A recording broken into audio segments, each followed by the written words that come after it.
Introducing our 9-litre wax melter. This machine is the perfect buddy for your home fragrance business. It will increase productivity, it will definitely decrease mess. Some of its features are that it's a stainless steel machine. It's got 2 handles on it, perfect for tipping and moving and carrying should you need to. It has a plastic lid on top that you will remove while using. The machine holds about 5 kilos of flaked or pelleted wax, and once melted, obviously, it is 9 litres in liquid form. The machine has minimum and maximum lines on the back of it.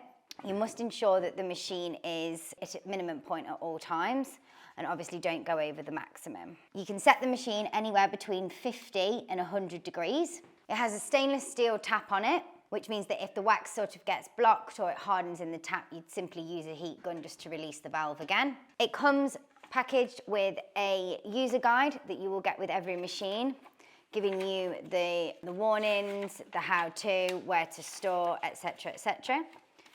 Each machine has 12 months warranty with it. The 9-litre is the perfect size for starting out. It's our smallest of all 3 machines. The product size is 335 by 220 by 335.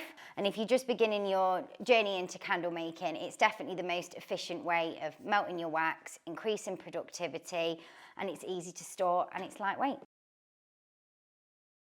Okay, so how you want to use this machine is, first of all, you want to take the lid off, and you don't want the lid on during production. You want to fill the machine with wax using the minimum and maximum lines that I obviously explained before. You want to turn your thermoregulator onto your desired temperature.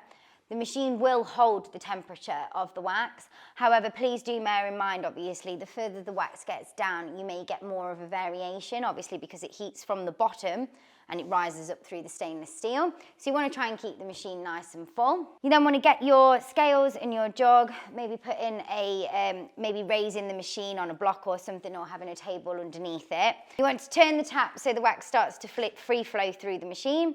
That will then start to fill the jug to the desired grammage that you require. Once you've finished using the machine, you don't need to clean it out every time. You can reheat most waxes and reuse them again and top the machine up. However, in terms of cleaning, you want to use the plastic handles that won't contract heat. You want to completely drain the machine once it's turned off. We use boiling water and a bit of fairy liquid. Give the machine a good clean out, let the soapy water flow through, and that will clean the machine and make it as good as new.